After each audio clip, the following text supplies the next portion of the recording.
بسم اللہ الرحمن الرحیم۔ گمنام ہیرو کے معزز ناظرین، السلام علیکم۔ آئیے چلتے ہیں کہانی کی طرف۔ یہ سڑک لاہور ہوٹل سے گزر کر لکشمی چوک جاتی تھی، جہاں ہر قسم کے فلم سازوں اور تقسیم کاروں کے دفاتر پر آنے والی فلموں کے رنگین سائن بورڈ تقریباً ہر عمارت کی بالکونی میں کھڑکی کے سامنے آویزاں دکھائی دیتے تھے۔ فیصل کا آفس بھی اسی سمت کنگ ایڈورڈ میڈیکل کالج کے ہاسٹل سے بہت قریب تھا، چنانچہ میں اپنے خیالات کی رو میں گرد و پیش کی گہما گہمی سے بے نیاز پیدل چلتا ہوا وہاں تک آ گیا تھا۔ جی پی او کے چوک پر پہنچ کر مجھے احساس ہوا کہ میں کتنی دیر سے اکیلا ہوں۔ اکیلے پن کا یہ احساس میرے لیے بڑا اجنبی اور تکلیف دہ تھا۔ کہنے کو دنیا میں ہر شخص اکیلا ہے، اکیلا آتا ہے اور اکیلا ہی جاتا ہے۔ میرے چاروں طرف پیدل اور سائیکل سوار موٹر سائیکلوں سے، کاروں اور بسوں میں نہ جانے کتنے لوگ تھے جو اکیلے تھے، لیکن ان میں اور مجھ میں بڑا فرق تھا۔ ان کا اکیلا پن وقتی اور عارضی قسم کا تجربہ تھا، جس میں اذیت کا کوئی پہلو نہیں نکلتا تھا۔ کچھ دیر میں ان کو اپنے گھر اور اپنوں کے درمیان پہنچ جانا تھا، جو دلوں میں اپنائیت اور آنکھوں میں انتظار کے چشمے برآں ہوں گے، جن سے وہ جذبات کے گہرے رشتے رکھتے تھے۔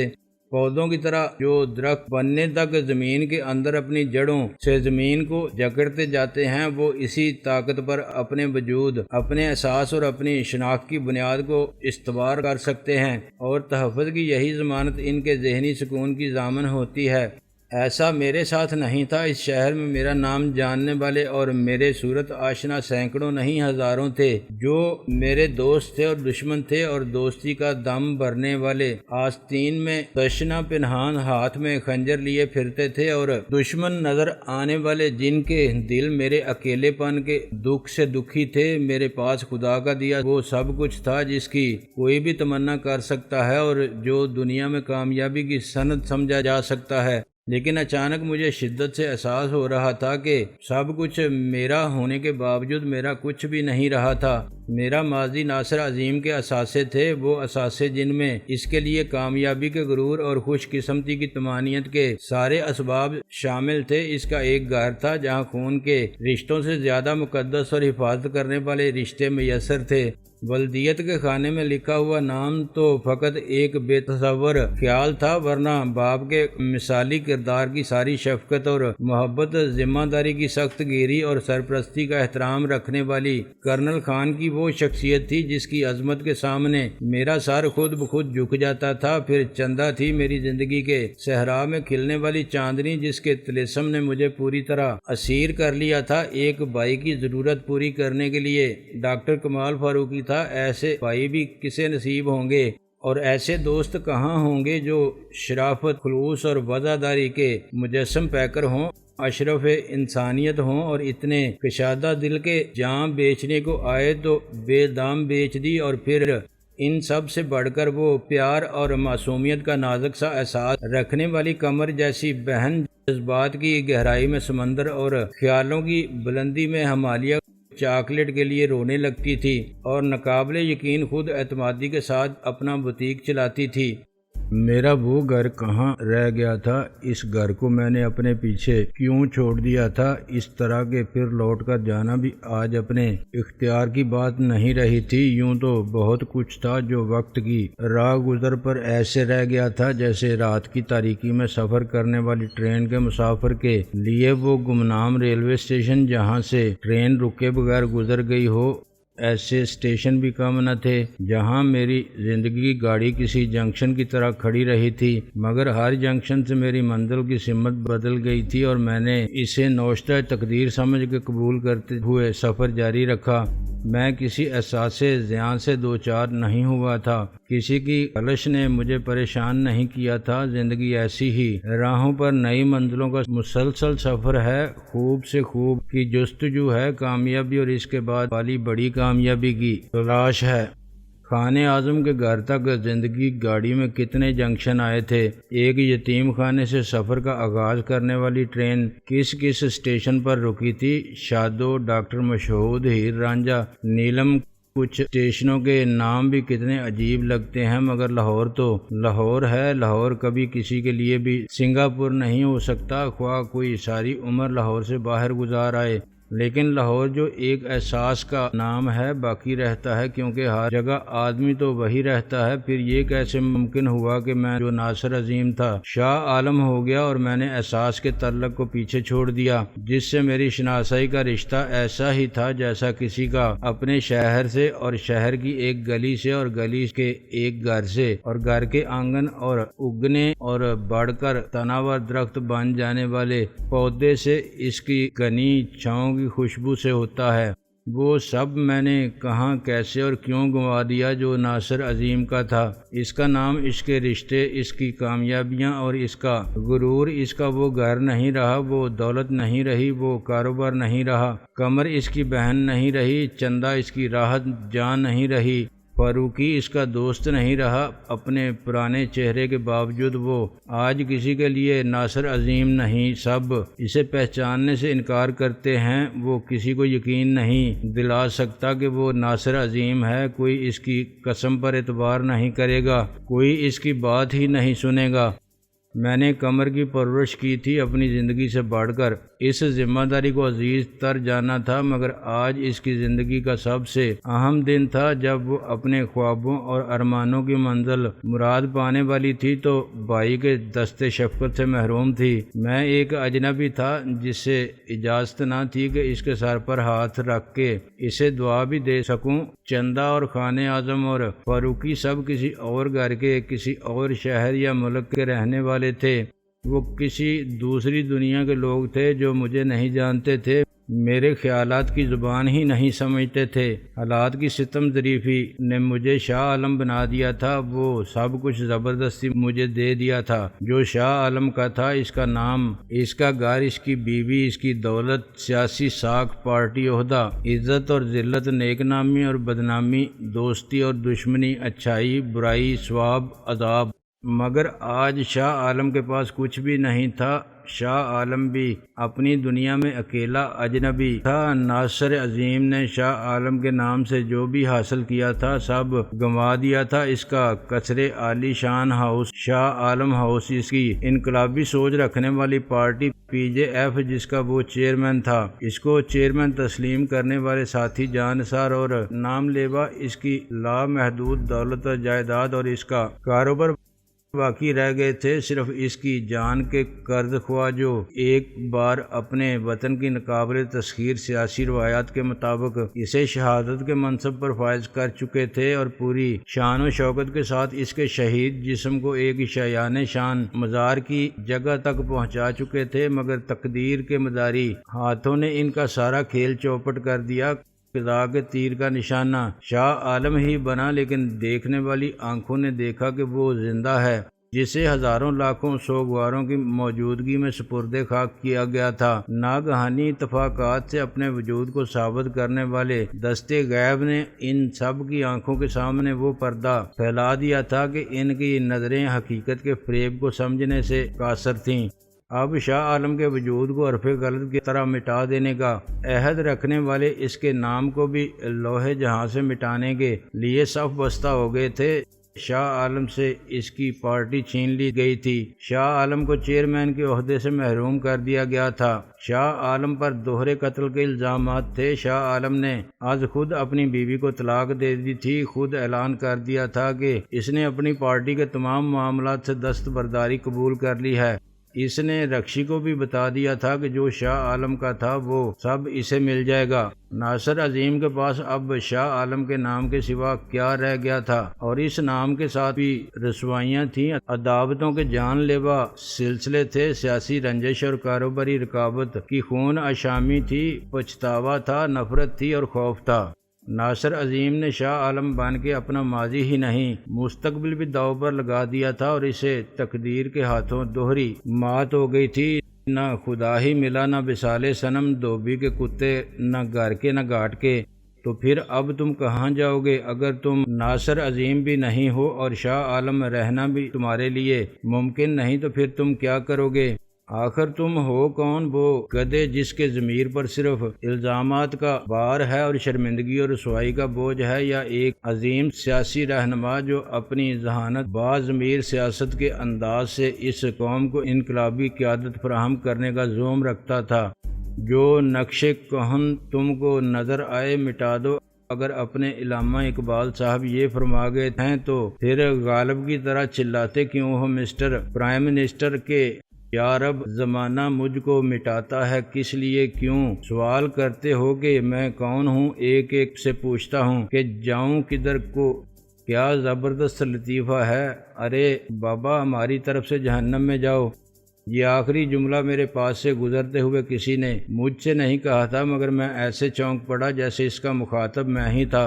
مجھے بے اختیار اختر علیمان کی ایک نظم یاد آئی، اس بڑے شہر میں کوئی ایسا نہیں جو مجھ راہ چلتے کو پہچان لے اور آواز دے او بے او سر پھرے، ہم ایک دوسرے سے لپٹ کر وہیں گالیاں دیں، ہنسے ہاتھا پائی کریں۔ اس کے آگے مجھے صحیح یاد نہ تھا، مگر کچھ یوں تھا کہ کچھ دیر کے لیے میری یہ تنہا زندگی اپنا رخ موڑ لے۔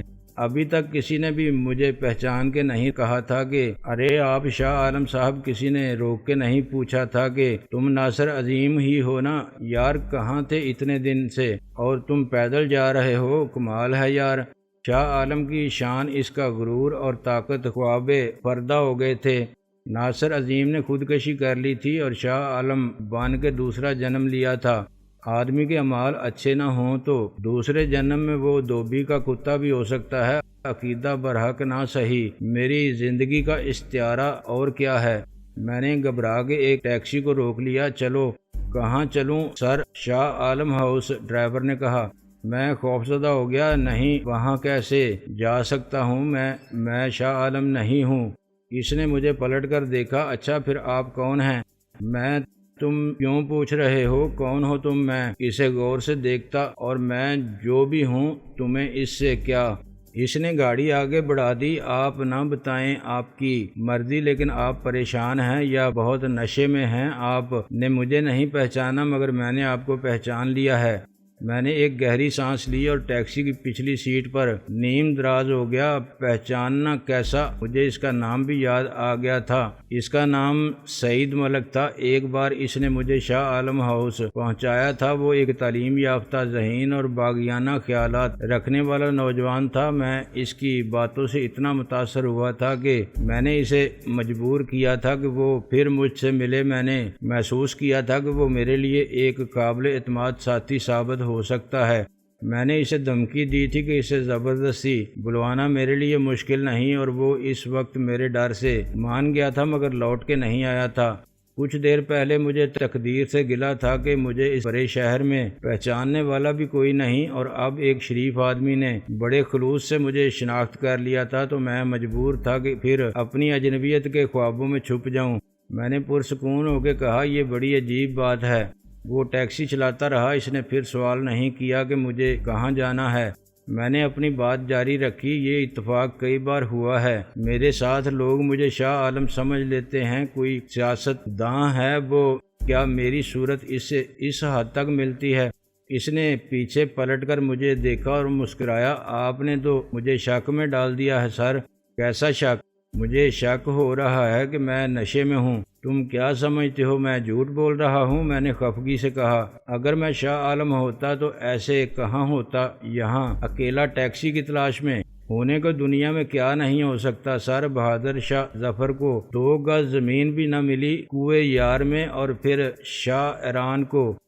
اس شاہ عالم کا قصہ بھی عجیب ہے، یا کرا شد 2 شد والا، پہلے مر گیا پھر زندہ ہو گیا۔ میں سب اخباروں میں پڑھتا رہا ہوں۔ 2 ہم شکل افراد اس دنیا میں بہت ہیں، نہ جانے کتنی فلمیں بنی ہیں اس موضوع پر، لیکن آپ نے تو کمال ہی کر دیا۔ میں نے کہا، کیا کمال کر دیا میں نے؟ آپ تیسرے ہیں۔ 3 ہم شکل، ایک کی کاربن کاپی، دوسرا اور دوسرے کی تیسرا۔ میں بھی دھوکہ کھا گیا۔ آپ برا نہ مانیں تو آپ کا نام پوچھ لوں؟ سر بڑا عجیب واقعہ ہے۔ میں نے کہا، چلو تم اپنی سہولت کے لیے مجھے شاہ عالم سوم سمجھ لو اور گاڑی اگلے چوک سے دائیں جانب موڑ لو۔ مجھے معلوم تھا کہ اس نے میری بات کا یقین نہیں کیا ہے، مگر اس وقت میں نے اسے سچ بتانے کی ضرورت محسوس نہیں کی۔ اس کا جو جی چاہے سمجھے، اس معاملے میں ابھی خود میں کسی فیصلے پر پہنچنے میں ناکام تھا، تو اسے کیا بتاتا کہ میں کون ہوں اور میری حقیقت کیا ہے۔ رئیس خانے کی قلعہ نما عمارت کے گیٹ پر 4.5 فٹ قد کے 30 مار خان نے مجھے ٹیکسی سے برآمد ہوتے دیکھ لیا تھا۔ او سر جی، آپ کا گاڑی اور شوفر کدھر ہوتی؟ اس نے اپنی طویل مونچھوں کو عادت کے مطابق بال دیا۔ آپ ٹیکسی میں آتی؟ میں نے کہا شرم سے ڈوب کر مر جانا چاہیے مجھے، یہی مطلب ہے نا تمہارا؟ مگر مجھ سے پہلے تمہیں خودکشی کرنے کی ضرورت ہے۔ نام ہے 30 مار خان اور قد ہے 30 انچ، مونچھوں کی لمبائی 31 انچ۔ صدمے اور احساس ذلت سے اس کا خال خراب ہو گیا، مگر اسے جوابی بیان کا موقع دیے بغیر میں اندر گھس گیا، ورنہ 30 مار خان یہ ثابت کرنے کی کوشش ضرور کرتا کہ اس نے قد لمبا کرنے والی جو نئی کرشماتی دوا کھائی ہے، اس کا موجد کون ہے؟ یہ طلسماتی نسخہ کیمیا اس نے کسی سے کیسے حاصل کیا جو اس کے 4.5 فٹ قد کو 4.5 ہفتے میں 7 فٹ بھی کر سکتا ہے؟ وہ اپنے قد کو لمبا کرنے کے لیے دنیا کی ہر ترکیب آزمانے پر آمادہ رہتا تھا، مگر اپنی ساری کوشش کے باوجود اس کی بلندی 5 فٹ کے نشان سے 6 انچ دور ہی تھی۔ اس کا دوسرا خبط اپنی مونچھوں کو ہیئر ٹانک لگا کے عالمی ریکارڈ کی لمبائی تک بڑھانے کا تھا، اور یہ بھی مجھے ناممکن نہیں لگتا تھا۔ رئیس خانے میں اس وقت صرف رئیس خان تھے، جو جنگل سے پکڑ کر لائے جانے والے لگڑ بگڑ جیسی بے قراری کے ساتھ کمرے میں چکر لگا رہے تھے۔ رئیس کی تازہ ترین منگیتر نمبر 14، جو واقعی 14ویں کے چاند جیسی تھی، اپنے وزن اور چہرے کے داغ دھبوں کی وجہ سے خاموش بیٹھی ربڑی کا ایک کوزہ اپنے پیٹ کے مٹکے میں خالی کر رہی تھی۔ مجھے دیکھتے ہی وہ پھٹ پڑا۔ ابے کہاں مر گیا تھا تو؟ قسم اللہ کی، غصے میں آدھا خون جل گیا میرا۔ ٹھنڈی ربڑی کھا لو نا تھوڑی سی، غصہ ٹھنڈا ہو جائے گا، خاتون نے کہا، جو اپنے 300 پاؤنڈ وزن کے شتر گمزے دکھا دکھا کے رئیس کو دیوانہ کر رہی تھی۔ مگر رئیس کا موڈ بدل چکا تھا۔ دفع ہو جا یہاں سے الو کی پٹھی، ورنہ تجھے ٹھنڈا کر دوں گا، قسم اللہ کی۔ یہی کوزہ سر پر مار کے ربڑی کی اولاد۔ میں نے کہا یعنی اس کا نام ہے ربڑی؟ خیر دیکھنے میں تو ربڑی کا پہاڑ لگتی ہے۔ میں تھا اپنے ابو بکر آزاد کے ساتھ، پھر چلا گیا اس وکیل فیصل ہاشمی کے پاس۔ غلطی سے مجھے کیا معلوم تھا کہ شاہ عالم نے اس کے ساتھ کیا حرامی پن کیا تھا۔ اس نے مجھے چائے پلائی اور خاطر خواہ طریقے پر ذلیل کر کے رخصت کر دیا۔ کہتا ہے حساب برابر ہو گیا۔ اسے دیکھنے بھی گیا تھا میں، اس پاگل کی بچی آفت کی پرکالہ شبنم کو، مگر وہ لمبی بات ہے، پھر بتاؤں گا، ابھی تو چل میرے ساتھ۔ رئیس رک گیا تھا اور ایک ہاتھ کمر پر رکھے مجھے عجیب سی نگاہوں سے دیکھ رہا تھا۔ تجھے معلوم ہے 3 گھنٹے میں کیا ہو گیا ہے؟ میں نے حیرانی سے کہا، تو اتنا پریشان کیوں ہے؟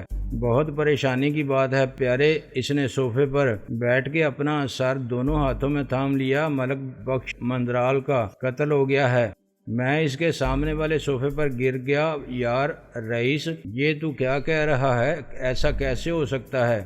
ایسا ہو سکتا ہے، لیکن بیٹا اپنا تو اس کے ساتھ براہ راست معاملہ تھا، جیسے گولی کا بندوق کے ساتھ۔ بندوق وہ تھا، گولی ہم۔ میں نے خدا بخش مندرال کو اپنے تصور میں دیکھا۔ اس کے قصر عالی شان کی پریس کانفرنس، جو رسمی قسم کی سیاسی پریس کانفرنس سے زیادہ ایک پرتکلف ضیافت تھی، جو اس نے میرے ساتھ اشتراک کی خوشی میں دی تھی۔ ابھی کچھ دیر پہلے ہی تو اس نے بڑی نیاز مندانہ شرافت کے ساتھ آزاد صاحب کو پیشکش کی تھی کہ وہ اپنی اڑیل چلبلی کو چھوڑ کے اس کی سفید ہاتھی جیسی شاہانہ سواری والی لینڈ کروزر میں چلے جائیں، اور آزاد صاحب نے ایک فارسی کا شعر پڑھا تھا۔ خدا بخش مندرال کے بارے میں میری معلومات محدود تھیں۔ وہ ایک اچھا انسان یا اچھا دوست اور اچھا سیاستداں تھا یا نہیں، اور میرا اس کے ساتھ سیاسی اشتراک کوئی دانش مندانہ فیصلہ تھا یا محض میری مصلحت کوشی؟ اب ایسے سارے سوالات بے معنی اور بے مقصد ہو گئے تھے۔ مجھے سخت صدمہ تھا کہ آج تک مسلسل سیاسی ناکامیوں سے دوچار ہونے والے خدا بخش مندرال کے لیے کامیابی کی امید موت کا پیغام ثابت ہوئی تھی۔ وہ پر امید تھا کہ میرے ساتھ مل کے وہ سیاست کی بازی جیت لے گا، مگر وہ زندگی کی بازی ہی ہار گیا، اور ایسا صرف میری وجہ سے ہوا، ورنہ ہر الیکشن میں اس کا کوئی حریف ضرور تھا۔ کسی نے اسے اپنا دشمن سمجھ کے اسے راہ سے ہٹانے کے لیے اس کی جان لینے کی کوشش کبھی نہیں کی تھی۔